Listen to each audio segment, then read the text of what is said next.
School के पहले दिन राज्य ने हमारी ग्रेड्स के आधार पर स्प्रिट बीस्ट्स बांटे। हमारी कक्षा के मॉनिटर, जो ग्रेड में पहले स्थान पर थे, उन्होंने बिना किसी हिचकिचाहट के एसएसएस रैंक का हेवनली डेमन सिल्वर स्नेक चुना। जहां तक मेरी बात है, जो कक्षा में सबसे आखिरी स्थान पर था, मुझे केवल एक एफ रैंक का काला भालू ही मिला। लेकिन ज्यादा समय नहीं बीता था कि भीषण ठंड का प्रलय आ गया। काले भालू के साथ अनुबंध करने के बाद मुझे उसकी जन्मजात क्षमता ठंड प्रतिरोध भी मिल गई। इसी बीच कक्षा मॉनिटर द्वारा चुना गया सफेद सांप बढ़ने और विकसित होने का समय ही नहीं पा सका। वह प्रलय के पहले ही दिन ठंड से जमकर मर गया। ईर्ष्या के कारण कक्षा मॉनिटर ने अन्य सहपाठियों के साथ मिलकर मेरे काले भालू पर घात लगाई। उन्होंने तो मेरे सामने ही उसे मारकर भालू के मांस का हॉटपॉट बना लिया। गंभीर रूप से घायल होकर मैं प्रलय की बर्फीली आंधी में गिर पड़ा। अत्यधिक घृणा और आक्रोश के साथ मर गया। लेकिन जब मैंने दोबारा अपनी आंखें खोली तो खुद को उसी दिन पाया जब हम अपनी आत्मा पशु चुन रहे थे। जैसे ही मैं अपनी पिछली जिंदगी की तरह काले भालू को उठाने ही वाला था, कक्षा मॉनिटर ने अचानक चिल्लाकर कहा, रुको जरा। वह अपनी सीट से उठी और उसके हाथ में एक शुद्ध सफेद क्रिस्टल जैसी चमड़ी वाला सफेद सांप का बच्चा था। वह मेरी ओर दौड़ी और बिना कुछ कहे सफेद सांप को मेरी बाहों में थमा दिया। वह जल्दी से डिब्बे से अकेले पड़े काले भालू को उठा लेती है, जैसे उसे डर हो कि मैं उसे छीन लूंगा। तुम सफेद सांप ले लो, मुझे काला भालू चाहिए। पूरी कक्षा ने इस दृश्य को हैरानी से आंखें फाड़ कर देखा। यहाँ तक कि क्लास टीचर ने भी असंतोष में भौहें चढ़ा लीं। आपको पता होना चाहिए, सफेद सांप ही सबसे शुद्ध रक्त रेखा वाला था। इस बार लाए गए सभी आत्मा पशु शावकों में उसमें प्राचीन रक्त रेखा की सांद्रता 80% तक थी। अफवाह थी कि वह प्राचीन स्वर्गीय दानव अजगर का वंशज था। यह एक काले भालू से, जो एक नीच प्रजाति थी और जिसकी रक्त रेखा की सांद्रता केवल 20% थी, कहीं अधिक श्रेष्ठ था। इन दोनों के बीच का अंतर आसमान और जमीन जैसा था। कोई भी यह नहीं समझ सका कि लू शियाओयान ने सफेद सांप को क्यों छोड़ दिया और उसकी जगह काले भालू को चुना। शियाओयान, साथ ही आत्मा पशु चुनना कोई मजाक नहीं है। ये तुम्हारे भविष्य की विकास सीमा तय करता है। जल्दी से शियाओफान के साथ वापस अदला बदली कर लो। शियाओफान को इस सफेद सांप की मुझसे ज्यादा जरूरत है। मेरी पढ़ाई में अच्छे अंक आते हैं। मैं चाहे किसी भी आत्मा पशु से अनुबंध करूं, बहुत तेजी से साधना कर सकता हूं। लेकिन शियाओफान की साधना प्रतिभा केवल औसत है। अगर उसे इतनी गंदी रक्त रेखा वाले काले भालू के साथ जोड़ दिया गया तो उसका पूरा जीवन बर्बाद हो जाएगा। मैं उसके साथ आत्मा पशु बदलने के लिए तैयार हूँ। लू शियाओयान की बातों पर कक्षा में तालियों की गूंज उठी। हर कोई उसकी निस्वार्थता से प्रभावित हो गया। शियाओयान, साधना में सबसे महत्वपूर्ण चीज है ताओ हृदय। तुम्हारे पास दयालुता से भरा, शुद्ध और निष्कलंक हृदय है। मैंने बिना एक पल गंवाए सफेद सांप को आगे बढ़ा दिया। अपनी दिखावटी अच्छाई अपने पास रखो, मुझे वो काला भालू चाहिए। लू शियाओयान की आंखों में घबराहट की झलक आ गई। उसने काले भालू को अपनी बाहों में और भी कसकर भींच लिया। वह जिस तरह से भौहें चढ़ाकर छोटे भालू को पकड़े हुए थी, उससे ऐसा लग रहा था जैसे मैं उसे तंग कर रहा हूँ। शियाओफान, तुम्हें मेरी परीक्षा लेने की जरूरत नहीं है। मैं सच में तुम्हारे साथ सौदा करने को तैयार हूँ। बहुत हो गया, मुझे सच में इसकी जरूरत नहीं है। लेकिन इससे पहले कि मैं अपनी बात पूरी कर पाता, अचानक मेरी कलाई किसी चीज से लिपट गई। इसके बाद तेज दर्द हुआ। मैंने नीचे देखा तो पाया कि छोटे सफेद सांप ने मुझे काट लिया था। 2 नन्हे दांतों ने मेरी त्वचा को भेद दिया और घाव से चमकते हुए लाल खून की बूंदें निकल आईं। छोटे सफेद सांप ने अपनी धोमुही जीभ निकाली और मेरी त्वचा को चुभन भरे एहसास के साथ चाटने लगा। इतनी ही देर में सफेद सांप ने जबरदस्ती मुझसे अनुबंध कर लिया, और वह भी जीवन मृत्यु का रक्त संबंधी अनुबंध था। सहपाठियों ने मेरी ओर देखा और एक साथ हूटिंग करने लगे। मैं तो सोचता था कि शियाओफान बस एहसान फरामोश है। उसने लू शियाओयान द्वारा दिया गया सफेद सांप लेने से इनकार कर दिया। असल में वह तो बस दिखावा कर रहा था। कह रहा था कि वह उसे वापस कर देगा, जबकि असल में जल्दी से उसके साथ अनुबंध करने की फिराक में था। शायद उसे डर था कि कहीं वह अपना मन न बदल ले। हारने वाला हमेशा हारने वाला ही रहता है। क्या पाखंडी है ये। मुझसे अनुबंध करने के बाद सफेद सांप चक्कर में आ गया, अपनी आंखें बंद कर लीं और गहरी नींद में चला गया। अपने चारों ओर हो रही गपशप सुनकर मेरा चेहरा उतर गया। उन्हें यह नहीं पता था कि मैं सच में इस बेकार सफेद सांप को नहीं चाहता था। जब उसने जबरदस्ती मुझसे अनुबंध कर लिया तो मुझे दूसरों की घूरती निगाहें सहनी पड़ी और मैं ठंडे चेहरे के साथ अपनी सीट पर लौट आया। सिर्फ मैं जानता था कि यह दिखने में बहुत चाहा गया सफेद सांप महज आधे महीने में एक बेकार बोझ बन जाएगा। लेकिन लू शियाओयान की आंखों में देखकर मुझे अचानक कुछ एहसास हुआ। जिस पल उसने सफेद सांप छोड़ दिया और मुझसे काले भालू के लिए लड़ाई की, उसी पल मुझे समझ आ गया कि वह भी मेरी तरह पुनर्जन्म ले चुकी है। पिछली जिंदगी में लू शियाओयान ने सफेद सांप चुना था, जबकि मुझे वह काला भालू मिला जिससे कोई अनुबंध करना नहीं चाहता था। अप्रत्याशित रूप से आधे महीने बाद भीषण ठंड का प्रलय आ गया। पूरी पृथ्वी -50 डिग्री की भयंकर ठंड में डूब गई। धरती एक विशाल फ्रीजर में बदल गई थी। अन्य मिश्रित रक्त वाली आत्मा जंतुओं की तुलना में कुलीन रक्त वाली सफेद सांप को विकसित होने में कहीं अधिक समय लगता था। जब भीषण ठंड का प्रलय आया, तब सफेद सांप अभी भी एक कमजोर जीव था जिसे केवल आध्यात्मिक ऊर्जा अवशोषित करना आता था। वह पहले ही दिन जमकर मर गया। वहीं मेरी देखभाल में मेरा काला भालू पहले ही वयस्कता तक पहुंच चुका था। -50 डिग्री तापमान में उसने अपनी जन्मजात क्षमता, ठंड प्रतिरोध मेरे साथ साझा की। मैं प्रलय में ठंड से मरने से सबसे कम डरने वाला व्यक्ति बन गया। मैं स्कूल द्वारा संगठित जागृत छात्रों की एक टीम में शामिल हुआ जो बाहर जाकर आपूर्ति जुटाने के लिए निकली थी। रास्ते में लू शियाओयान ने कई बार काले भालू को लुभाने की कोशिश की कि वह मुझसे अपना अनुबंध तोड़कर उसका साथी आत्मा जंतु बन जाए, लेकिन काले भालू ने उसे ठुकरा दिया। बार बार ठुकराए जाने से अपमानित और क्रोधित होकर लू शियाओयान ने दूसरों से कहा कि अगर वे काले भालू का मांस खा लें तो वे भी ठंड सहने की क्षमता प्राप्त कर सकते हैं। और इस तरह एक बार जब हम आपूर्ति जुटाने गए तो लू शियाओयान ने दूसरों के साथ मिलकर मुझे और काले भालू दोनों की हत्या कर दी। उस नरभक्षी प्रलयकालीन दुनिया में हम उनके पेट भरने के लिए सिर्फ भोजन बनकर रह गए। मैंने लू शियाओयान की बाहों में काले भालू को ठंडी नजरों से घूरा। पिछले जीवन में मेरे और काले भालू के बीच गहरा रिश्ता था। हम ऐसे साथी थे जो जीवन मृत्यु की घड़ी में एक दूसरे की पीठ पर भरोसा कर सकते थे। मैंने कभी नहीं सोचा था कि इस जीवन में लू शियाओयान उसे मुझसे छीन लेगी।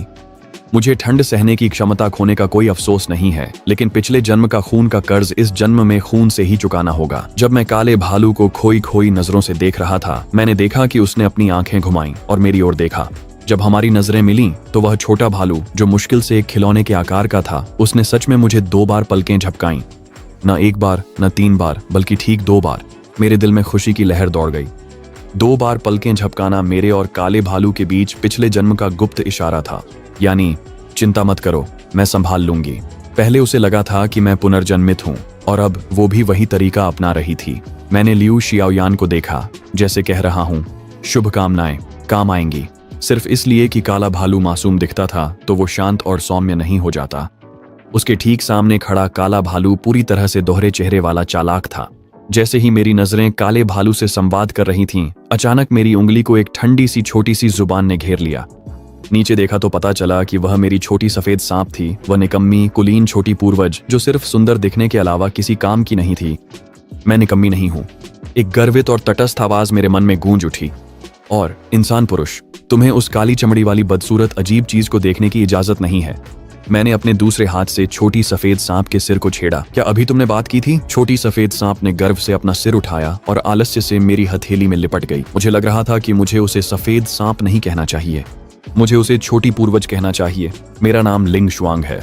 अधिकांश आत्मा पशु अनुबंध मनुष्यों द्वारा शुरू किए जाते हैं। पशु जातियां स्वभाव से ही गर्वित होती हैं। जहां पशु शावक अपेक्षाकृत शांत होते हैं, वहीं बहुत ही कम ऐसे होते हैं जो किसी इंसान से लगाव महसूस होने पर खुद ही अनुबंध शुरू करते हैं। सावधानियों को समझाने के बाद सभी सहपाठी अपने आत्मा पशुओं के साथ अनुबंध करने की कोशिश करने लगे, सिवाय मेरे। अगर उन्होंने अपनी आंखों से न देखा होता तो कौन मानता कि मुझे वास्तव में प्राचीन स्वर्गीय दानव अजगर की एक कुलीन संतान ने जबरन अनुबंधित किया है। लिंग शुआंग, आपने मेरे साथ सक्रिय रूप से अनुबंध क्यों किया? वो औरत बदबूदार है। बदबू आ रही है। लियू शियाओयान स्कूल की सबसे खूबसूरत लड़की है। स्कूल में अनगिनत लड़के उसका पीछा करते हैं और उसे सुगंधित कहते हैं, क्योंकि वे बिल्कुल अंधे हैं। उसकी आत्मा में घिन आती है। मेरा क्या? मेरी बाहों में मौजूद सफेद सांप ने अपना सिर मेरी आस्तीन में और गहराई तक घुसा दिया। उसकी आवाज थोड़ी अस्वाभाविक थी। आप सब सही हैं, साफ। ऊब के मारे मैंने धीरे से अपनी उंगलियों से लिंग शुआंग के शल्कों को सहलाया। सफेद सांप को छूने पर आश्चर्यजनक रूप से अच्छा एहसास हुआ। बर्फीली ठंडी परतें असाधारण रूप से चिकनी थीं, छूने पर बेहतरीन रेशम जैसी लगती थीं। मैंने थोड़ी देर तक उसके सिर को सहलाया, फिर उसके शरीर को गुदगुदाया। अंततः मैं खुद को रोक नहीं पाया और उसकी पतली सुंदर पूंछ को छूने के लिए हाथ बढ़ाया। कहते हैं ना कि सांप के कमजोर हिस्से को नहीं छूना चाहिए, लेकिन वह तो बस एक छोटी सी सांप की बच्ची थी। शायद कोई दिक्कत नहीं होगी, है ना? जैसे ही मेरी उंगलियों ने उसकी पूंछ को दबाया, लिंग शुआंग का पूरा शरीर बिजली के झटके जैसा अकड़ गया। उसकी बर्फ जैसी सफेद परतों के बीच उसकी त्वचा हल्की गुलाबी हो गई थी। अभी रुक जाओ, तुम बदमाश हो। तुम मेरा यौन उत्पीड़न कर रहे हो। इस वक्त उसका व्यवहार बिल्कुल वैसा ही था जैसे किसी छोटी लड़की के साथ अभी अभी कुछ गलत हुआ हो। मैंने पलक झपकाई और लापरवाही से अपना हाथ पीछे खींच लिया। तुम तो बस एक बच्ची हो, ऐसे गंदे ख्याल मत लाओ। लिंग शुआंग इतनी गुस्से में थी कि उसकी सांप जैसी आंखों में तुरंत आंसू भर आए। वह गुस्से में अपना सिर घुमाकर बैठ गई और मुझे पूरी तरह नजरअंदाज कर दिया। कक्षा में लियू शियाओयान सबसे पहले अपना अनुबंध चक्र बनाना पूरा कर चुकी थी। उसके सुंदर और नाजुक चेहरे पर खुशी की एक झलक आई जब उसने काले भालू के साथ अनुबंध शुरू किया। अनुबंध चक्र काले भालू को घेर कर तेजी से घूमने लगा। चक्र के अंदर काले भालू ने अपनी आध्यात्मिक ऊर्जा प्रवाहित की और चुपके से संरचना में 2 बदलाव कर दिए। चक्र बिना किसी आहट के एक सामान्य समान अनुबंध से बदलकर स्वामी सेवक अनुबंध में बदल गया। हालांकि इस अनुबंध में काला भालू स्वामी था और लियू शियाओयान सेवक। यह वही चक्र था जिसे काले भालू और मैंने अपनी एक पिछली खोज के दौरान एक खंडहर में खोजा था। मैंने कभी नहीं सोचा था कि अब काला भालू इसका इस्तेमाल लियू शियाओयान को फंसाने के लिए करेगा, लेकिन लियू शियाओयान, जिसने सफलतापूर्वक काले भालू से अनुबंध कर लिया था, ने मुझे एक घमंडी नजर से देखा। मैंने चुपचाप अपना हाथ मेज के नीचे छुपाया और भालू को अंगूठा दिखाया। इसीलिए कहा जाता है कि कभी भी सीधे साधे दिखने वाले इंसान को नाराज मत करो। मानव पुरुष, तुम बुरे इंसान हो। अचानक मेरे कानों में एक रूठी हुई आवाज गूंज उठी। नहीं, यह फिर से मेरी तुनक मिजाज, अक्खड़, घमंडी और नाजुक दिल वाली छोटी सांप थी। मैं कैसे बुरा हूं? मैंने अनमने ढंग से अपनी उंगली से उसकी बर्फीली चमड़ी को हल्के से थपथपाया। तुमने मेरी पूंछ को छुआ और फिर भी तुम किसी और औरत के साथ फ्लर्ट कर रहे हो, वो भी एक काली सी बदसूरत अजीब औरत के साथ। जितना ज्यादा लिंग शुआंग बोलती गई, उसकी आवाज उतनी ही दुखी होती गई। मैंने एक न के बराबर आ भरी। एक और गुण जोड़ लो, वो एक जलनखोर छोटी ड्रामा क्वीन भी है। जब कक्षा के सभी लोगों ने अनुबंध पूरा कर लिया तो क्लास टीचर ने हर किसी को एक बैच खेती के सामान का बांटा। मैंने एक स्पिरिट स्टोन अपने लिए रख लिया और बाकी लिंग शुआंग को स्नैक्स की तरह खिला दिए। लिंग शुआंग ने उन 19 स्पिरिट स्टोन्स को एक एक करके निगल लिया। उसकी रफ्तार हैरान कर देने वाली थी। हम क्लासरूम से बाहर भी नहीं निकले थे कि मेरे सारे स्पिरिट स्टोन्स खत्म हो गए। सहपाठी मुझे घूरने लगे। शियाओफान पागल हो गया है। पूरे हफ्ते की खेती की सारी सामग्री और उसने सब कुछ उस सफेद सांप को खिला दिया। क्या उसने अभी अभी क्लास में ध्यान भी दिया था? क्या उसे नहीं पता कि स्पिरिट बीस्ट्स का विकास चक्र बहुत धीमा होता है, इसलिए उन्हें जल्दी जल्दी नहीं खिलाना चाहिए। जो स्पिरिट स्टोन्स बांटे गए हैं वे मुख्य रूप से हमारी खुद की साधना के लिए हैं। उसके साथ अनुबंध करने वाला सफेद सांप तो पूरी तरह बर्बाद हो गया। यहाँ तक कि क्लास टीचर की भी भौहें सिकुड़ गईं। कुछ छात्र ध्यान दें, हर महीने वितरित किए जाने वाले स्पिरिट स्टोन्स की संख्या सीमित है। अगर आप उन्हें बर्बाद कर देंगे तो स्कूल आपको अतिरिक्त नहीं देगा। लेकिन मैंने बस बेरुखी से जवाब दिया, समझ गया। सच कहूं तो अपनी पिछली जिंदगी में जब बात साधना की संसाधनों की आती थी तो मैं काले भालू के लिए बहुत उदार था। अधिकांश छात्र अपने साथी स्पिरिट बीस्ट्स के साथ संसाधनों को 4:1 के अनुपात में बांटते थे, लेकिन मैं हमेशा काले भालू के साथ 50-50 बांटता था। मेरा मानना था कि जब हम साथी हैं तो हमें सब कुछ बराबर बांटना चाहिए। लेकिन काले भालू के साथ भी मैं कभी उतना उदार नहीं था जितना मैं सफेद सांप के साथ था। उसे 19 मिले, मुझे 1। सिर्फ मेरे सहपाठी ही नहीं बल्कि मुझे भी लगता था कि मैं पागल हूं। मुझे भी यह थोड़ा अजीब लगा क्योंकि अचानक मुझे याद आया कि सफेद सांप और मेरे बीच रक्त संबंधी अनुबंध था। एक सामान्य बराबरी के अनुबंध में अगर इंसान या जानवर में से कोई भी मर जाए तो दूसरे पक्ष पर कोई असर नहीं पड़ता, लेकिन रक्त संबंधी अनुबंध अलग था। रक्त संबंधी अनुबंध का मतलब था साथ जीना और साथ मरना। अगर सफेद सांप मेरे पिछले जीवन की तरह ही प्रलय के पहले दिन ठंड से मर गया तो मैं भी जिंदा नहीं रह पाती। इसलिए अभी इस छोटे पूर्वज की जान सबसे ज्यादा जरूरी थी। बाकी समय में छात्र अपने अपने स्थान पर साधना करने लगे। मैंने सफेद सांप को उठाया और बाहर चल पड़ी। जैसे ही मैं लियू शियाओयान के पास से गुजरी, उसने अचानक अपने आधे शरीर से मेरा रास्ता रोक लिया। सिर्फ मेरे सुनने लायक आवाज में उसने फुसफुसाकर कहा, उसने अचानक अपने आधे शरीर से मेरा रास्ता रोक लिया। सिर्फ मेरे सुनने लायक आवाज में उसने फुसफुसाकर कहा, मुझे पता है तुम भी पुनर्जन्म ले चुकी हो। इस जीवन में अब मेरी बारी है कि मैं काले भालू से अनुबंध करूं और ठंड सहने की क्षमता हासिल करूं। मेरी नजरें चाकू की तरह तेज थीं। तो बेहतर होगा कि तुम जिंदा रहो। मैं खुद तुम्हें नर्क भेजने का इंतजार कर रही हूँ। लियू शियाओयान की आंखों में एक पल के लिए डर झलक गया, लेकिन तुरंत ही उसकी जगह घमंड ने ले ली। अब मेरे पास काला भालू है। बिल्कुल, मैं अच्छी तरह जिंदा रहूंगी। जहां तक तुम्हारा सवाल है, तुम दोनों हारने वाले तो बस चरम ठंड के प्रलय के पहले ही दिन मरने का इंतजार करो। मेरी बाहों में सफेद सांप ने अपनी पलकें उठाईं और उसे आलसी नजर से देखा। उसने सिर उठाया और लियू शियाओयान की ओर अपनी जीभ निकाली। एक घिनौनी बदबू तुरंत ही हवा में फैल गई। लियू शियाओयान का आत्मसंयम तुरंत टूट गया। चीखती हुई वह लड़खड़ाते हुए कई कदम पीछे हट गई। शियाओफान, क्या तुम पागल हो गई हो? उस बदबूदार सांप को मुझसे दूर ले जाओ। मैंने तिरस्कार से मुस्कुराते हुए मुड़कर सफेद सांप के साथ वहां से चली गई। एक जानवर पालना पैसे की बिना तली का कुआं था। इतनी बड़ी मात्रा में स्पिरिट स्टोन्स कहां से लाऊं? यह एक मुश्किल समस्या बन गई थी। मैंने अपनी उंगली से लिंग शुआंग की चमड़ी पर हल्के से थपथपाया और सोचने लगी। अचानक मुझे याद आया कि अपनी पिछली जिंदगी में सर्वनाश शुरू होने से ठीक पहले मीडिया ने एक छोटी सी स्पिरिट वैन का खुलासा किया था। समय रेखा के हिसाब से वह स्पिरिट वैन अभी तक किसी ने खोजी नहीं थी। मैंने सफेद सांप को लिया और स्पिरिट वैन की ओर पूरी रफ्तार से गाड़ी चलाई। जब मैं अपनी पिछली जिंदगी में चिन्हित किए गए अनुमानित स्थान पर पहुंची तो पाया कि लू शियाओयान मुझसे पहले ही वहां पहुंच चुकी थी। लू शियाओयान एक अमीर परिवार की सबसे बड़ी बेटी थी। उसका नेटवर्क और संसाधन मेरे जैसे आम इंसान की पहुंच से कहीं ज्यादा थे।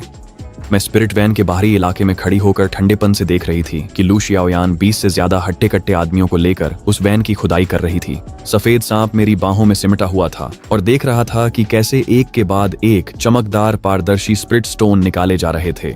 वह ललचाकर एक घूंट लार निगल गई। चमकदार पारदर्शी स्पिरिट स्टोन निकाले जा रहे थे। वह ललचाकर एक घूंट लार निगल गई। मैंने अपने हाथ से सफेद सांप की आंखें ढक दी। देखना बंद करो, यहाँ के स्पिरिट स्टोन की गुणवत्ता खराब है। मैं तुम्हें कहीं और ले चलूंगी। मैंने सफेद सांप को उठाया और हर कदम पर पीछे मुड़ मुड़कर अनमने मन से देखा। जैसे ही हम दूर जाने वाले थे, अचानक मेरे मन में एक खुशी से भरी आवाज गूंज उठी। भाई, क्या वो आप हैं? मैं अपने कदमों में रुक गया। अरे श्योंग, अब तुम टेलीपैथी का इस्तेमाल कर सकते हो। उस लड़की लू शियाओयान ने मुझ पर बहुत पैसा खर्च किया। उसने मुझ पर एक आत्मा जागरण जड़ी बूटी का इस्तेमाल किया जिससे मैं टेलीपैथी के जरिए संवाद कर सकता हूँ। भाई, सफेद सांप को लेकर कहीं आराम करने के लिए रुक जाओ। सारे स्पिरिट स्टोन निकाल लेने के बाद मैं तुम्हें बुलाऊंगा। काले भालू के साथ मानसिक बातचीत खत्म करने के बाद मैं अचानक वास्तविकता में लौट आया और देखा कि एक छोटी नाजुक सांप का चेहरा मुझे संदेह से घूर रहा था। लिंग शुआंग का सांप जैसा शरीर मेरी बाह के चारों ओर लिपटा हुआ था और उसका गर्वित सा छोटा चेहरा मेरे चेहरे के करीब आ गया। उसकी ठंडी सांस मेरे चेहरे को छू रही थी। उसमें जंगली सांपों जैसी बदबू नहीं थी, बल्कि उसमें हल्की ताजगी भरी खुशबू थी। तुम क्या कर रहे हो? लिंग शुआंग ने नाराजगी से मुझे घूरा। मानव पुरुष, तुम सच में मेरी पीठ पीछे किसी और औरत के साथ चोरी छुपे संबंध रखने की हिम्मत रखते हो? मैंने एक हाथ से उसकी गर्दन पकड़कर उसे अपनी बाह से ऊपर उठा लिया और दूसरे हाथ से उसकी सांप जैसी गाल को सजा के तौर पर चुटकी काटी। तू छोटी शरारती, अपनी जुबान संभाल कर बोल, लिंग शुआंग ने नाक सुड़कते हुए कहा। उसकी आवाज में शिकायत की हल्की झलक भी थी। मैंने कुछ भी गलत नहीं कहा। तुम्हारी आत्मा से भालू की गंध आ रही है। वो काली चमड़ी वाला अजीब प्राणी ही है ना? मैंने भौहें उठाईं। इस छोटी सांप की सूंघने की शक्ति वाकई तेज थी। हमारी स्वर्गीय दानव अजगर जाति में जिससे भी हम रक्त संबंधी अनुबंध करते हैं, इस छोटी सांप की सूंघने की शक्ति वाकई तेज थी। हमारी स्वर्गीय दानव अजगर जाति में जिससे भी हम रक्त संबंधी अनुबंध करते हैं, वही हमारा जीवन भर का साथी बन जाता है। तुम्हें उस काले भालू से कोई संबंध नहीं रखना है। मेरा चेहरा अजीब सा हो गया। तू छोटी शरारती, तेरी उम्र ही क्या है? क्या तुझे पता भी है कि साथी किसे कहते हैं? लिंग शुआंग ने मुझसे दुखी होकर देखा। उसकी पूंछ इधर उधर हिल रही थी। अचानक एक ठंडी दोमुही जीभ मेरे गाल से छू गई। इसके पहले कि मैं कुछ कर पाता, अपराधी ने फुर्ती से अपना सिर पीछे खींच लिया और धीरे से बड़बड़ाई। मैंने तुम्हें चाटा है, अब तुम मेरे हो। यह जगह मैंने चिन्हित कर दी है, अब कोई और तुम्हें छू नहीं सकता। मैं वहीं जड़ हो गया। मेरे होंठ फड़कने लगे। तुम कब से ऐसे इलाका चिन्हित करने लगी हो? मुझे नहीं लगता कि तुम कोई सांप हो। तुम तो कुत्ता हो, है ना? आध्यात्मिक नस को काले भालू के हवाले कर मैं लिंग शुआंग को उठाकर वापस कार में ले आया। हमने एसी का आनंद लिया और तरबूज खाया और मैंने कार के सेंटर कंसोल स्क्रीन पर एक फिल्म चला दी। ज्यादा देर नहीं हुई थी कि फिल्म देखते देखते मुझे नींद आने लगी। जब मैं दोबारा जागा तब तक आसमान में अंधेरा छा चुका था। जंगली जंगल में बिल्कुल भी रोशनी नहीं थी। हम चारों ओर से गहरी खामोश अंधेरे में घिरे हुए थे। ठीक उसी समय काले भालू ने मुझे टेलीपैथिक संदेश भेजा। भाई जल्दी आओ, वे सब चले गए हैं। मैंने हामी भरते हुए एक आवाज निकाली। नीचे देखा तो लिंग शुआंग मुझे सतर्कता और नाराजगी से घूर रही थी।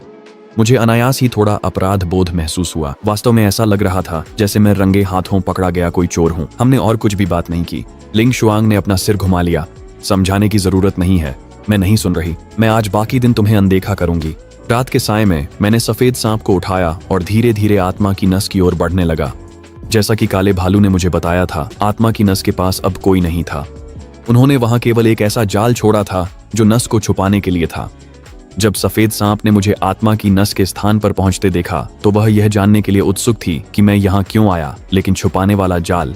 जब सफेद सांप ने मुझे आत्मा की नस के स्थान पर पहुंचते देखा तो वह यह जानने के लिए उत्सुक थी कि मैं यहाँ क्यों आया, लेकिन चूंकि उसने अभी अभी घोषणा की थी कि वह मुझे अनदेखा करेगी, चाहे वह कितनी भी उत्सुक क्यों न हो, उसने अपना छोटा सा मुंह बंद रखा और सब कुछ भीतर ही दबा लिया। मैं जाल के पास छिप गया। थोड़ी ही देर बाद काले भालू ने जाल को निष्क्रिय किया और अपना सिर बाहर निकालकर मेरी ओर देखा।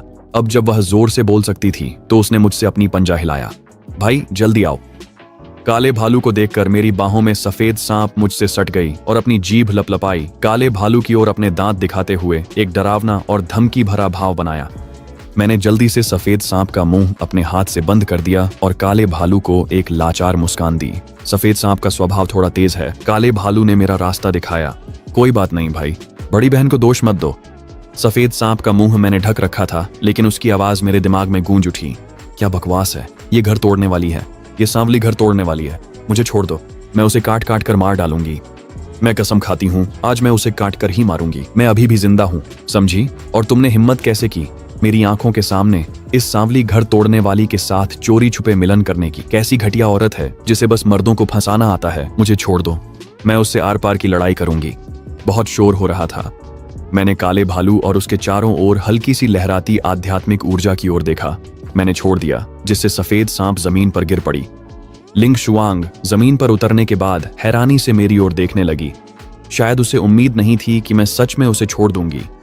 कछुए की रफ्तार 0.008 मीटर प्रति सेकंड से वह काले भालू की ओर लपकी। हर 3 कदम पर मेरी ओर मुड़कर देखती रही।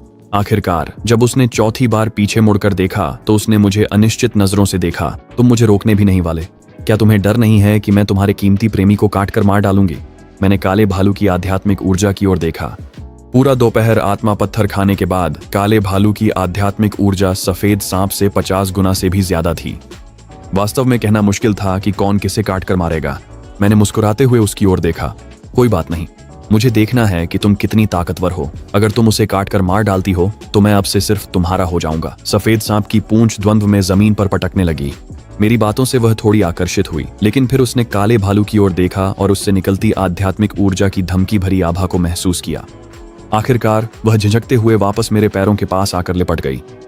छोड़ो भी, क्योंकि इस बार तुमने अपनी गलती मानने का अच्छा रवैया दिखाया है। मैं तुम दोनों को इस गुप्त मुलाकात के लिए माफ कर देती हूँ, लेकिन अगली बार ऐसा मत करना। ये छोटी सी चीज वाकई ताकतवरों से डरने वाली दबंग थी। काले भालू ने आत्माशिरा पत्थरों को 3 ढेरों में बांट दिया था। उसने अपने लिए एक छोटा सा ढेर रखा, एक और छोटा ढेर अलग किया और एक विशाल पहाड़ जैसा ढेर अलग रखा। भैया, मैं बस ये ही रख लूंगी। लिंग शुआंग विशाल ढेर के आत्मा पत्थरों को घूर रही थी। उसकी आंखें लालच में हरी चमक रही थीं। एक खट्टी आवाज मेरे दिमाग में गूंज उठी। ये काली चमड़ी वाली अजीब चीज वाकई तुम्हारे लिए काफी उदार है। काले भालू ने दूसरे छोटे ढेर की ओर इशारा करते हुए कहा, भैया, ये तुम्हारी साधना के लिए काफी होना चाहिए। फिर उसने विशाल ढेर की ओर इशारा करते हुए कहा, ये सब बड़ी बहन को दे देना। लिंग शुआंग की नाटकीय चिल्लाहट फिर से गूंज उठी। हूँ मैनमाले, लगता है यह काली चमड़ी वाली अजीब चीज आखिरकार तुम में दिलचस्पी नहीं रखती। क्या तुम एक होपलेस रोमांटिक हो या कुछ और? हर बात को रोमांस से क्यों जोड़ देती हो? लिंग शुआंग अब भी नाराज थी। तुम्हें आत्मा पत्थर चाहिए या नहीं? वह तुरंत आज्ञाकारी हो गई। मैंने काले भालू की ओर देखा। अगर मैं यहाँ सब कुछ खाली कर दूं तो क्या लू शियाओयान तुम्हें नुकसान पहुंचाएगी? काले भालू ने सिर हिला दिया। भैया, वह औरत इस समय मेरी हर बात मानती है। अगले दिन लू शियाओयान खाली हो चुकी आत्मा नस को देखती रह गई, जैसे उसे अपनी आंखों पर यकीन न हो। तुमने ये सारे आत्मा पत्थर इस्तेमाल कर लिए? काले भालू ने सिर हिलाया। इतनी छोटी सी आत्मा नस तो मेरे दांतों के बीच की जगह भरने के लिए भी काफी नहीं है। क्या तुमने नहीं कहा था कि मुझे आधे महीने के भीतर शीत प्रतिरोधी कौशल जगाना है? मैंने अभी अभी इसका अनुभव किया और मुझे लगता है कि मैं जागृति की सीमा तक पहुंच गई हूँ। ये सुनकर लू शियाओयान के चेहरे का भाव आखिरकार थोड़ा बेहतर हुआ, लेकिन उसके मन में अब भी ये शिकायत थी कि पूरी आत्मा नस काले भालू ने खा ली, जबकि भालू की आध्यात्मिक ऊर्जा में बस थोड़ा सा ही इजाफा हुआ था। जब तक तुम इसे जगा सकती हो तब तक ठीक है, बस तुम्हारी रक्त रेखा बहुत कमजोर है। तुमने इतना कुछ खा लिया, लेकिन आध्यात्मिक ऊर्जा में बस इतना सा ही इजाफा हुआ। अगर तुम्हें मेरी कमजोर रक्त रेखा से इतनी नफरत थी तो शुरुआत में ही मुझे चुनने की जरूरत नहीं थी। मैंने तुमसे मुझे चुनने की कोई मिन्नत नहीं की थी। अब तुम मुझ पर बहुत दबाव डाल रही हो। जब मुझ पर मानसिक दबाव बहुत ज्यादा होता है तो मुझे लगता है कि मेरी जन्मजात क्षमता शायद सही से जाग न पाए। लू शियाओयान अच्छी तरह जानती थी कि आधे महीने बाद जब भीषण ठंड का प्रलय आएगा तब काले भालू की जन्मजात क्षमता बेहद कीमती होगी। यह सुनकर कि काले भालू की जन्मजात क्षमता शायद जाग न पाए, वह तुरंत घबरा गई। दबाव मत महसूस करो, मेरा ऐसा मतलब नहीं था। अगर मुझे तुम्हारी नीची रक्त रेखा से नफरत होती तो मैं शुरुआत में ही तुम्हें नहीं चुनती। ठीक है, मुझे साधना के लिए स्पिरिट स्टोन्स चाहिए। जल्दी से किसी को भेजो और मुझे कुछ और स्पिरिट स्टोन्स दिलवाओ। ज्यादा नहीं, 10 ट्रक काफी होंगे। लू शियाओयान ने इतने जोर से दांत भींचे कि उसके मसूड़े लगभग खून से भर गए। 10 ट्रक, क्या यह ज्यादा है? अगर तुम मुझे 10 ट्रक दिलवा दो तो शायद मैं जाग जाऊं। 10 ट्रक, क्या यह ज्यादा है? अगर तुम मुझे 10 ट्रक दिलवा दो तो शायद मैं एक उच्च श्रेणी की जन्मजात क्षमता जगा सकूं। 10 मील शीत प्रतिरोध, ये 10 किलोमीटर के दायरे में सभी को ठंड से बचा सकता है। 10 किलोमीटर। लू शियाओयान की आंखों में लालच की एक चमक झलक गई। अगर भीषण ठंड का प्रलय आ गया और वह 10 किलोमीटर के दायरे में सभी को पूरी तरह से ठंड से प्रतिरक्षित कर सकती है तो फिर उसमें और एक प्रलयकालीन साम्राज्य में क्या फर्क रह जाएगा। लू शियाओयान ने दांत भींच ली। ठीक है, तुम रुको, 10 ट्रक ही सही, मैं तुम्हारे लिए उन्हें लेकर आती हूँ। एक बार प्रलय आ गई तो पैसे सिर्फ कागज के ढेर के अलावा कुछ नहीं रह जाएंगे। हालांकि लू शियाओयान के परिवार के पास अपार शक्ति थी, लेकिन जब भी वह आने वाले भीषण ठंड के प्रलय के बारे में कुछ कहती तो हर कोई उसे मजाक ही समझता था।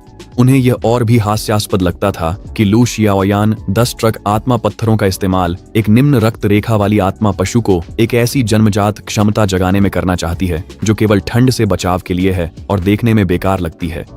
अपने परिवार से समर्थन न मिलने के कारण लियू शियाओयान के पास बचपन से अपने परिवार और माता पिता से मिली हर चीज बेचने के अलावा कोई विकल्प नहीं था। घर, गाड़ियां, उसके सभी डिजाइनर बैग्स और गहने। जब मैंने लियू शियाओयान को स्कूल में फिर से देखा तो वह पुराने फैशन से बाहर हो चुके कपड़े पहने हुए थी। यहाँ तक कि उसका दोपहर का खाना भी सिर्फ एक सादा भाप में पका हुआ बन और लाओ गान में चिल्ली क्रिस्प था। ये साफ था कि लियू शियाओयान ने सचमुच अपनी सारी जमा पूंजी काले भालू पर खर्च कर दी थी, लेकिन उसे यह बिल्कुल भी पता नहीं था कि अपनी पूरी संपत्ति बेचकर जो 10 ट्रक स्प्रिट स्टोन्स उसने हासिल किए थे उनमें से काले भालू ने अपने लिए सिर्फ एक बहुत ही छोटा हिस्सा रखा था। बाकी के 99.99% सीधे मेरे और सफेद सांप की जेब में चले गए। मैं तो बस कभी कभी 1-2 स्पिरिट स्टोन साधना के लिए इस्तेमाल करता था ताकि आत्मिक ऊर्जा का इस्तेमाल करना न भूल जाऊं। जहां तक बाकी स्पिरिट स्टोन्स की बात है, मैंने वे सारे सफेद सांप को दे दिए थे। सफेद सांप जिस रफ्तार से स्पिरिट स्टोन्स निकलती थी, बस इसलिए कि मैं आत्मिक ऊर्जा का इस्तेमाल करना न भूल जाऊं। जहां तक बाकी स्पिरिट स्टोन्स की बात है, मैंने वे सारे सफेद सांप को दे दिए थे। सफेद सांप जिस गति से स्पिरिट स्टोन्स को निगलती थी वह अविश्वसनीय रूप से तेज थी। वह गहरी नींद में चली गई। जैसे ही स्पिरिट स्टोन्स उसके पास रखे जाते, वे एक शक्तिशाली खिंचाव से तुरंत ही पाउडर में बदल जाते थे। सिर्फ सफेद सांप की साधना से मुझे जो आत्मिक ऊर्जा वापस मिली, उसी ने मुझे मेरी पिछली जिंदगी से कई गुना ज्यादा ताकतवर बना दिया था। जहां तक लियू शियाओयान की बात है, उसके शरीर में अब भी जो आत्मिक ऊर्जा है वह तो हमारी कक्षा के बाकी छात्रों की ताकत से भी कम है। काले भालू के लिए उसने अपने ऊपर एक भी स्पिरिट स्टोन इस्तेमाल नहीं किया था।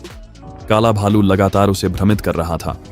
अगर मैं अपनी जन्मजात क्षमता सिर्फ इसलिए जागृत नहीं कर पाया क्योंकि तुमने मुझे एक स्पिरिट स्टोन कम दिया और मेरी जागृति असफल हो गई, तो समय आने पर मुझसे चेतावनी न मिलने का दोष मुझ पर मत डालना। सब लोग कहते थे कि लियू शियाओयान बर्बाद हो गई है। स्कूल के पहले ही दिन से जब लियू शियाओयान ने अपना दिमाग खो दिया और सबसे कमजोर ताकत और सबसे कम प्रतिभा वाले काले भालू को चुना, तब से उसकी मानसिक स्थिति असामान्य लगने लगी थी। इन अफवाहों और गपशप का सामना करते हुए लियू शियाओयान ने तिरस्कार से हंसते हुए उन्हें नजरअंदाज कर दिया। तुम लोग जानते ही क्या हो, कुछ ही दिनों में तुम सब समझ जाओगे कि सही मैं ही थी। झुलसाती गर्मी के मौसम में एक रात अचानक तापमान तेजी से गिर गया। पूरी दुनिया में बर्फ के फाहे गिरने लगे। शुरुआत में लोग इसका मजाक भी उड़ाने लगे, कहते थे कि जून में बर्फ गिरना जरूर किसी के साथ बहुत बड़ा अन्याय हुआ है। लेकिन अगले दिन दोपहर तक वैश्विक तापमान पहले ही -20 डिग्री तक गिर चुका था। लोग धीरे धीरे चिंता करने लगे, तापमान इतना असामान्य होने पर क्या कोई आपदा आने वाली है? बर्फ और भी तेजी से गिरने लगी और रुकने का कोई नाम नहीं था। बर्फीले मौसम में दुर्घटनाओं के डर से स्कूल ने सभी छात्रों को वापस कैंपस बुला लिया। लड़कियों के हॉस्टल में लियू शियाओयान ठंड से कांपती हुई खुद को रजाई में कसकर लपेटे हुए थी। काफी समय से साधना न करने के कारण उसके शरीर में आध्यात्मिक ऊर्जा बेहद कमजोर थी, बस एक सामान्य व्यक्ति से थोड़ी सी अधिक। उसकी नाक ठंड से चमकदार लाल हो गई थी और वह बार बार टिश्यू से अपनी नाक पोंछ रही थी। काफी समय से साधना न करने के कारण उसके शरीर में आध्यात्मिक ऊर्जा बेहद कमजोर थी, बस एक सामान्य व्यक्ति से थोड़ी सी अधिक। उसकी नाक ठंड से चमकदार लाल हो गई थी और वह लगातार टिश्यू से अपनी बहती नाक पोंछ रही थी। ब्लैक बियर, क्या तुमने अपनी जन्मजात क्षमता जागृत कर ली है? काला भालू धीरे धीरे फर्श पर रखे आध्यात्मिक पत्थरों को चबा रहा था। 10 दिन बीत चुके थे और काले भालू का आकार पहले से कई गुना बड़ा हो गया था। वह मूल रूप से अपनी किशोरावस्था में प्रवेश कर चुकी थी। मुझ पर जल्दी मत करो, लगभग हो ही गया है। लियू शियाओयान के दिल में धीरे धीरे संदेह उठने लगा। पिछले जन्म में शियाओ फान तो बस एक गरीब बच्चा था। चाहे वह खंडहरों की खोज में ही क्यों न जाता, वह काले भालू को ज्यादा आध्यात्मिक पत्थर नहीं दे सकता था।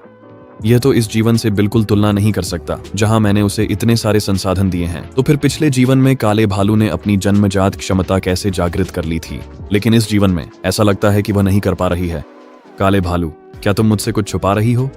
तुम्हें क्या लगता है मैं इतनी मेहनत से साधना किसके लिए कर रहा हूँ और अब तुम मुझ पर ही शक कर रही हो? मैंने तो सोचा था भले ही मेरी जन्मजात क्षमता पूरी तरह जागृत न हुई हो, फिर भी मैं तुम्हारे साथ थोड़ी सी गर्माहट तो बांट ही सकता हूँ, लेकिन अब देखता हूँ तो बेहतर होगा कि ये आत्मा पत्थर मैं तुम्हें वापस कर दूं। अब मुझे इनकी जरूरत नहीं है। मेरी घनी फर के साथ तुम्हारे आत्मा पत्थरों के बिना भी कड़ी सर्दी मुझे मार नहीं सकती। मुझसे गलती हो गई, सब मेरी ही गलती है। मैं तो बस गुस्से में बोल गया था। तुम आत्मा पत्थर इस्तेमाल करती रहो, तुम्हारी जन्मजात क्षमता का जागना सबसे ज्यादा जरूरी है। इस बार मैं तुम्हें माफ कर दूंगा। काले भालू ने ठंडे स्वर में नाक सिकोड़ी और फिर से जमीन पर पड़े आत्मा पत्थरों को चबाने लगा। आत्मा पत्थर चबाते हुए काले भालू ने लियू शाओयान के साथ थोड़ा सा गर्माहट भी बांटी। वाकई वह गर्माहट बहुत ही थोड़ी थी। उसे डर था कि अगर असली प्रलय आने से पहले ही लियू शाओयान ठंड से मर गई तो फिर मजा नहीं रहेगा। अपने शरीर पर थोड़ी सी गर्माहट महसूस करते ही लियू शाओयान ने काले भालू पर शक करना बंद कर दिया। लियू शाओयान ने काले भालू पर शक करना बंद कर दिया। जब एक इंसान और एक जानवर के बीच अनुबंध बन जाता है तो चाहे इंसान साधना करे या जानवर, वे अपनी आध्यात्मिक ऊर्जा का 1/10वां हिस्सा दूसरे पक्ष को लौटा देते हैं। काले भालू ने जो आध्यात्मिक ऊर्जा लियू शाओयान को लौटाई वह हमेशा बहुत ही कमजोर रही थी। इसे ऐसा लगता था कि काले भालू ने सच में ज्यादा आध्यात्मिक ऊर्जा अवशोषित नहीं की थी। लेकिन जो बात लियू शाओयान नहीं जानती थी वह यह थी कि काले भालू ने आध्यात्मिक ऊर्जा कम अवशोषित या परिवर्तित नहीं की थी, बल्कि वजह यह थी कि उसने काले भालू के साथ जो अनुबंध किया था वह एक स्वामी सेवक अनुबंध था। काला भालू उसे कितनी आध्यात्मिक ऊर्जा लौटाएगा यह पूरी तरह भालू की इच्छा पर निर्भर करता था। एक और डॉर्मिटरी के कमरे में मैं सिरहाने के सहारे टिककर प्रोजेक्टर स्क्रीन पर फिल्म देख रहा था। कमरे में मौजूद सभी स्पिरिट स्टोन पहले ही अवशोषित होकर धूल में बदल चुके थे। फिर भी सफेद कश्मीरी गलीचे पर कुंडली मारे बैठा सफेद सांप अब तक नहीं जागा था। अब तक सफेद सांप अनजाने में ही अपने शावक अवस्था से बाहर निकलकर एक वयस्क आत्मा पशु के आकार का हो गया था। वह पानी की बाल्टी जितना मोटा हो गया था और उसकी शुद्ध सफेद चमड़ी अंधेरे में हल्की ठंडी चमक के साथ दमक रही थी। मैं बिस्तर से उठकर सफेद सांप की चमड़ी पर हाथ फेरने लगा, उसमें छुपी हुई शक्तिशाली जीवन शक्ति को महसूस करते हुए। दीवार घड़ी धीरे धीरे आधी रात के करीब पहुंच रही थी। सच्चा प्रलय अब आने ही वाला था। इस जीवन में सफेद सांप को प्रलय के पहले ही दिन ठंड से मर जाना नहीं चाहिए, है ना? जैसे ही घड़ी ने 12 बजाए वैश्विक तापमान एक बार फिर से खाई में गिर गया। कमरे में लगे थर्मामीटर ने दिखाया कि इंडोर तापमान पहले ही -50 डिग्री तक पहुंच चुका था। मैं एक साधक था और सफेद सांप से मिली आध्यात्मिक ऊर्जा के कारण मेरे शरीर में इतनी आध्यात्मिक शक्ति थी कि मैं इस स्तर की ठंड को पूरी तरह से नजरअंदाज कर सकता था। बाहर बर्फ और भी तेजी से गिर रही थी, जिससे जमीन पूरी एक मंजिल गहराई तक दब चुकी थी। क्लास टीचर ने ग्रुप चैट में हाजिरी लेना शुरू किया। सभी से अपनी वर्तमान स्थिति बताने को कहा। अगर कोई छात्र और सहन नहीं कर पाता तो स्कूल तुरंत बचाव अभियान शुरू कर देगा। साथ ही अत्यधिक ठंड के कारण सभी से अपनी वर्तमान स्थिति बताने को कहा गया। अगर कोई छात्र और सहन नहीं कर पाता तो स्कूल तुरंत बचाव अभियान शुरू कर देता। साथ ही अत्यधिक ठंड के कारण स्कूल में स्टाफ की कमी हो गई थी और तुरंत एक बैच स्वयं सेवकों की भर्ती की गई। मैंने स्वयं सेवक बनने के लिए नाम लिखवाया और विभिन्न डॉर्म में छात्रों को सामान वितरित करने लगा। जब मैं लड़कियों के डॉर्मेट्री में पहुंचा और लू शाओयान के कमरे के दरवाजे के पास से गुजरा तो मैंने उसे सीधे नजरअंदाज कर दिया। छात्रों ने लगातार क्लास ग्रुप चैट में रिपोर्ट किया कि उन्हें उनका सामान मिल गया है। ये क्या हो रहा है? मेरा सामान कहाँ है? मैंने सीधे कुछ तस्वीरें ग्रुप चैट में भेज दी। वे सारी तस्वीरें इस बात का सबूत थीं कि लू शाओयान ने सुपरमार्केट से बहुत सारा सामान खरीदकर पहले ही स्कूल में जमा कर लिया था। स्कूल ने कहा कि इस समय सामान बेहद कम है, भारी बर्फबारी अब भी जारी है और शायद ये बहुत लंबे समय तक नहीं रुकेगी। मैंने सोचा, क्या सामान उन लोगों के लिए नहीं छोड़ना चाहिए जिन्हें इसकी सबसे ज्यादा जरूरत है? क्लासमेट्स ने तुरंत ग्रुप चैट में कमेंट करना शुरू कर दिया। क्या क्लास मॉनिटर को पहले से कुछ पता था? उसने इतना सारा खाना और रोजमर्रा का सामान क्यों खरीदा? उसके पास पहले से ही इतना सारा सामान है, फिर भी उसमें इतनी हिम्मत है कि हमसे और के लिए लड़ रही है। क्या वह क्लास मॉनिटर नहीं है? वह अपना सामान हमारे साथ क्यों नहीं बांट सकती? अचानक लू शाओयान को सबने नैतिक ऊंचाई से जज करना शुरू कर दिया। लू शाओयान ने मुझे फिर से टैग किया। बहाना बनाना बंद करो। क्या तुम्हें भी नहीं पता था कि भीषण ठंड का प्रलय आने वाला है? तुमने भी ढेर सारा सामान जमा किया था, तो तुम अपना हिस्सा क्यों नहीं निकालती और बांटती? मैंने 2 खाली इंस्टेंट नूडल के डिब्बों की तस्वीरें भेजी।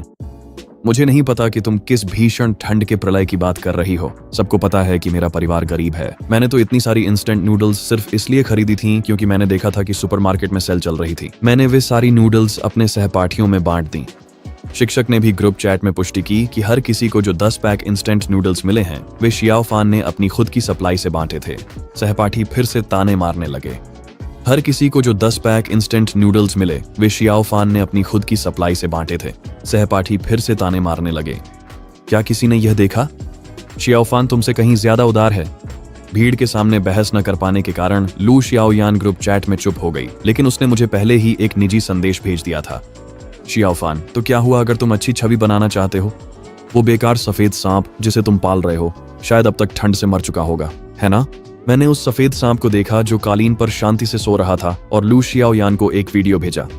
क्या तुम उसी सफेद सांप की बात कर रही हो जो लकड़ी की तरह सो रहा है?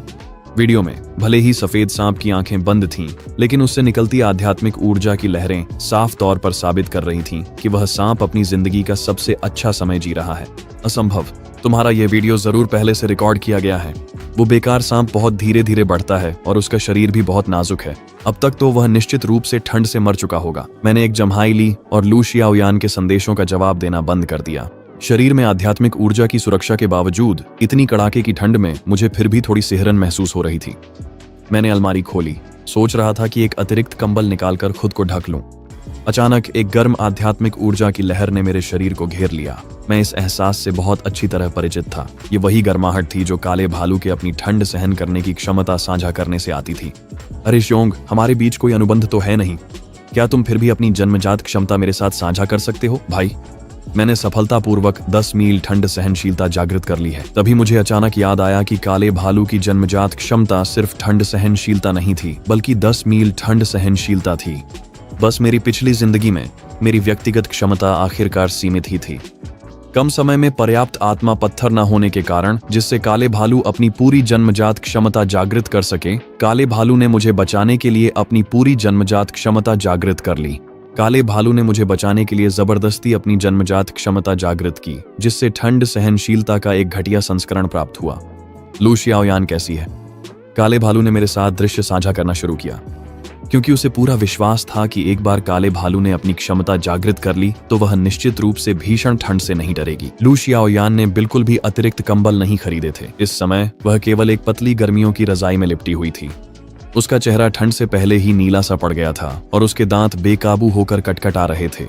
क्या तुम अब भी सफलतापूर्वक जागृत नहीं हो पाई हो? काला भालू बिस्तर पर कूद गया और अपनी पीठ से उसे धक्का दिया, जिससे लू शियाओयान सीधे फर्श पर गिर गई। उसका अकड़ा हुआ शरीर जोर से आवाज करते हुए ठंडी फर्श पर जा टकराया।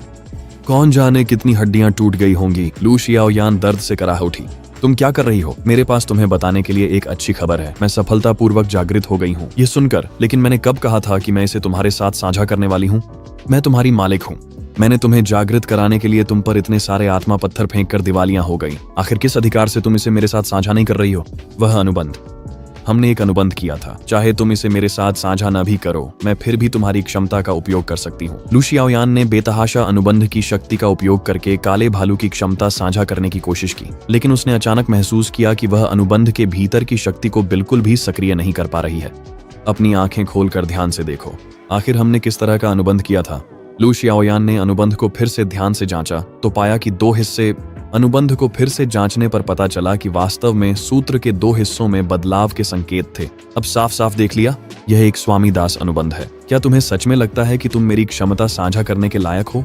लू शियाओयान फर्श पर पड़ी थी, जैसे लकड़ी की मुर्गी, स्तब्ध और अवाक। तुम भी पुनर्जन्म ले आए थे? सिर्फ मैं ही नहीं, भाई शियाओ फान भी पुनर्जन्म ले आया था। पिछले जन्म में तुमने दूसरों के साथ मिलकर हमें मार डाला था और मेरा मांस खा लिया था। इस जन्म में कर्ज वसूलने की बारी हमारी है। लू शियाओयान की आंखों में डर की झलक थी। तो क्या हुआ अगर तुम पुनर्जन्म ले आए हो? शियाओ फान ने उस बेकार सफेद सांप से अनुबंध किया था। एक बार सफेद सांप मर गया तो खून के अनुबंध के कारण शियाओ फान भी मर जाएगा। काले भालू को उस पर और शब्द बर्बाद करने की कोई परवाह नहीं थी। वह मुड़ी और चली गई। जिस दिन भीषण ठंड का प्रलय आया, उस दिन से वैश्विक तापमान सार्वजनिक नहीं किया गया। बिल्कुल मेरी पिछली जिंदगी की तरह बिजली आपूर्ति प्रणाली, पानी की आपूर्ति प्रणाली और नेटवर्क प्रणाली पूरी तरह से ढह गईं। उस रात कई लोग फिर कभी नहीं जागे। 5 दिन बाद स्कूल में व्यवस्था पूरी तरह से अराजकता में बदल गई थी। कई छात्रों का सामान खत्म हो गया था और वे पानी के लिए दूसरे डॉर्म में लूटपाट करने निकल पड़े थे। मेरे दरवाजे के बाहर कुछ ऐसे छात्र थे जिनकी जागृत क्षमताएं मुझसे अधिक मजबूत थीं और उनकी नजर मुझ पर थी। मैंने अपनी वर्तमान ताकत का आकलन किया। काले भालू की ठंड सहन करने की क्षमता मेरे शरीर की रक्षा कर रही थी और सफेद सांप द्वारा मुझे दी गई विशाल आध्यात्मिक ऊर्जा के कारण स्कूल के कई शिक्षक भी मेरा मुकाबला नहीं कर सकते थे। चाहे वे संख्या में अधिक हों, मुझे जरा भी डर नहीं था। दरवाजे पर बेतहाशा दस्तक सुनते हुए मैंने अपनी हथेली में पहले ही आध्यात्मिक ऊर्जा इकट्ठा कर ली थी, लेकिन इससे पहले कि मैं कुछ कर पाता, मेरे कमरे से अचानक एक जबरदस्त ऊर्जा का प्रवाह बाहर की ओर फैल गया। सिर्फ आवाज सुनकर ही मैं बाहर लोगों के उड़कर गिरने का दृश्य आसानी से कल्पना कर सकता था। सफेद सांप अभी भी कंबल पर कुंडली मारकर आंखें बंद किए हुए थीं। एक आवाज कंबल पर, उसकी आंखें बंद थीं। मेरे कमरे से दिव्य टेलीपैथी के माध्यम से उत्पन्न एक आवाज प्रसारित हुई। वह एक ठंडी, उदासीन, फिर भी बेहद भव्य आवाज थी। दफा हो जाओ। बाहर के लोग घबराकर भाग खड़े हुए, एक दूसरे पर गिरते पड़ते। मैंने सफेद सांप के सिर को सहलाया। लिंग शुआंग, क्या तुम जाग रही हो? किसी ने लू शियाओयान के डॉर्म में भी घुसने की कोशिश की, लेकिन उन्हें काले भालू ने भगा दिया। काले भालू की मौजूदगी के कारण लू शियाओयान अभी तक मरी नहीं थी, लेकिन वह मौत से ज्यादा दूर भी नहीं थी। वह फर्श पर पड़ी थी, उसकी टूटी हड्डियों के घावों से बदबू आ रही थी। हर बार जब वह बेहोश होने लगती, काला भालू उसे थप्पड़ मारकर जगा देता। काले भालू की याददाश्त बहुत तेज थी और वह गहरी दुश्मनी रखता था। पिछले जीवन की अपनी यादों के सहारे उसने उन सभी लोगों को ढूंढ निकाला जिन्होंने लू शियाओयान के साथ मिलकर हमें मारने की साजिश रची थी। उसने उन्हें एक एक करके ढूंढा और अपनी एक ही पंजे की मार से सबको मार डाला। स्कूल में बचे हुए लोगों का उससे कोई बैर नहीं था, इसीलिए काले भालू ने छुपना छोड़ दिया और अपनी क्षमता 10 मील शीत प्रतिरोध सक्रिय कर दी। पूरे स्कूल परिसर में एक गर्म धारा सभी के शरीर में ऐसे दौड़ गई जैसे किसी देवता का आशीर्वाद हो। यहाँ तक कि लू शियाओयान, जो मरने के लिए फर्श पर पड़ी थी, ने भी आखिरकार शीत प्रतिरोध का एहसास किया। एक झुलसाती हुई गर्म धारा उसके पूरे शरीर में सीधे बह गई। दूसरों के लिए यह एक आशीर्वाद हो सकता था, लेकिन उसके लिए यह एक मौत का फरमान था जिसने उसकी जीवन शक्ति के क्षरण को और तेज कर दिया। ये सिर्फ उसकी हड्डियां नहीं थीं। पिछली टक्कर के दौरान उसके कई आंतरिक अंग फट गए थे। ठंडी तापमान की वजह से सड़न की गति धीमी हो गई थी, लेकिन अब अचानक पिघलने पर, और वह भी ऐसे जैसे माइक्रोवेव में धीमी आंच पर मांस पिघलाया जा रहा हो, लू शियाओयान के आंतरिक अंग पूरी तरह से काम करना बंद करने लगे। वह फर्श पर खाली निगाहों से लेटी रही, धीरे धीरे अपना शरीर हिलाती रही, मानो कोई अधिक आरामदायक स्थिति खोजने की कोशिश कर रही हो। लेकिन उसकी आंखों, कानों, नाक और मुंह से धीरे धीरे बैंगनी रंग का खून रिसने लगा। मरने तक उसने अपनी आंखें कभी बंद नहीं की।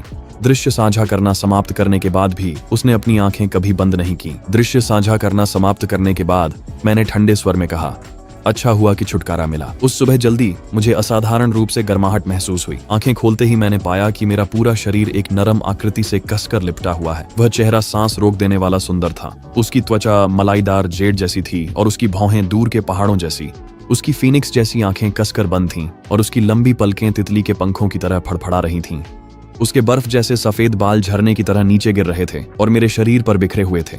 उसका शरीर गर्म था और उसकी गोरी त्वचा हल्की ठंडी रोशनी में चमक रही थी, जैसे चांदनी से बनी कोई परी हो। जैसे ही मैंने हल्का सा संघर्ष किया, उसकी संकरी फीनिक्स जैसी आंखें धीरे धीरे खुल गईं, जिनमें फीकी चांदी जैसी अमानवीय लंबवत पुतलियां थीं।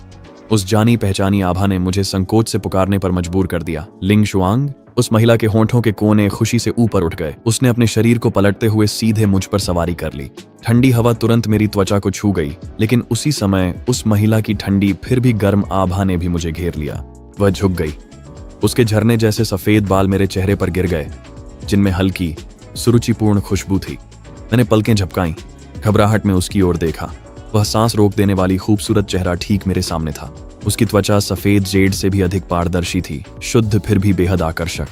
उसके पीछे एक बर्फ जैसी सफेद पूंछ बेचैनी से हिल रही थी। एक ठंडी मोहक आवाज ऊपर से आई, मानव पुरुष, क्या तुमने मुझे याद किया? ठीक है, सिर्फ मानव पुरुष और मुझे जैसे शब्दों के आधार पर मैं पूरी तरह से निश्चित था कि यह लिंग शुआंग ही थी।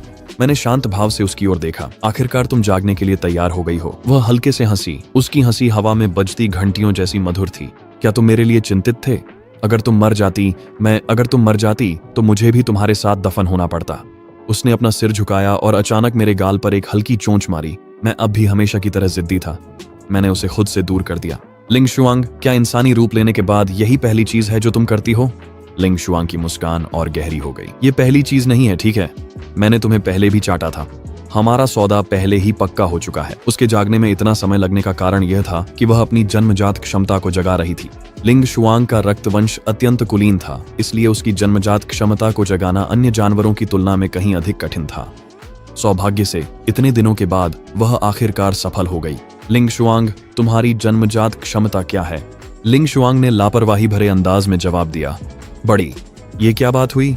मैंने उसे ऊपर से नीचे तक देखा और थोड़े अजीब भाव से उसकी छाती की ओर नजर डाली। लिंग शुआंग ने मेरी ओर आंखें घुमाई। मेरा मतलब था कि मेरी जन्मजात क्षमता की सीमा बहुत बड़ी है। यू लेशन, तुम क्या सोच रहे थे? हम बात कर ही रहे थे कि न जाने कब बाहर बर्फबारी रुक गई थी। घने बादल एक एक कर छंट गए और लंबे समय बाद सूरज आसमान में दिखाई दिया, जिसकी गर्म धूप धरती पर बिखर गई। मैंने स्कूल के भीतर से खुशी की एक जोरदार आवाज सुनी। देखो सब लोग, सूरज निकल आया है। तापमान भी पहले जितना ठंडा नहीं लग रहा। ये बहुत अच्छा है। प्रलय आखिरकार गुजर रही है। मैंने सुना कि लिंग शुआंग की आवाज धीमी हो गई। स्वर्गीय दानव अजगर एक प्राचीन दिव्य पशु है।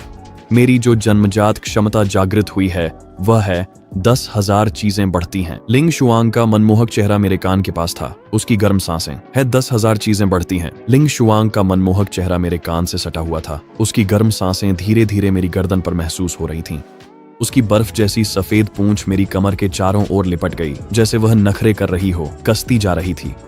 शियाओ फान, मैंने पूरी दुनिया को बचा लिया। अब तुम मुझे क्या इनाम दोगे? मैंने खिड़की से बाहर उस दुनिया को देखा जो फिर से जीवन से भर रही थी। फिर अपने बगल में बैठी बेहद खूबसूरत महिला की ओर देखा। मैंने हाथ बढ़ाकर धीरे से उसकी पेशानी पर थपकी दी। तुम छोटी शरारती, क्या सोच रही हो? लिंग शुआंग ने मुझे घूरा, गुस्से में अपने गाल फुला लिए। उसकी बर्फ जैसी सफेद पूंछ उसके पीछे आगे पीछे हिल रही थी, लेकिन उसकी हल्की चांदी जैसी लंबवत पुतलियों में मुस्कान झलक रही थी। दरवाजे के बाहर अचानक एक जानी पहचानी आवाज गूंज उठी। भैया, मैंने भी मानव रूप ले लिया है। मैंने दरवाजा खोला तो देखा कि एक नन्ही छोटी सी लड़की, जिसके सिर पर भालू के कान थे, दरवाजे पर खड़ी थी। लेकिन मैं एक नजर में ही समझ गया कि वह काला भालू है, क्योंकि उसकी त्वचा स्वस्थ गेहूं के रंग की थी। जब वह काला भालू थी तो काफी बड़ी थी, लेकिन मानव रूप लेने के बाद वह इतनी छोटी बच्ची कैसे बन गई? लिंग शुआंग ने मेरे पीछे से अपना सिर बाहर निकाला। मेरी छोटी बहन सच में इतनी बदसूरत हो गई है? काला भालू उदास नजर आ रहा था। मुझे तो लगता है मैं काफी अच्छी दिखती हूँ। मैंने इस भालू और सांप को झगड़ते हुए देखा और मेरे होंठों पर मुस्कान आ गई। पिछले जन्म में हमें लू शियाओयान ने मार डाला था। इस जन्म में न सिर्फ हमने अपनी बदला सफलतापूर्वक ले लिया, बल्कि एक नई शुरुआत भी की। अत्यधिक ठंड का प्रलय आखिरकार गुजर गया था और मेरी कहानी तो बस शुरू ही हुई थी।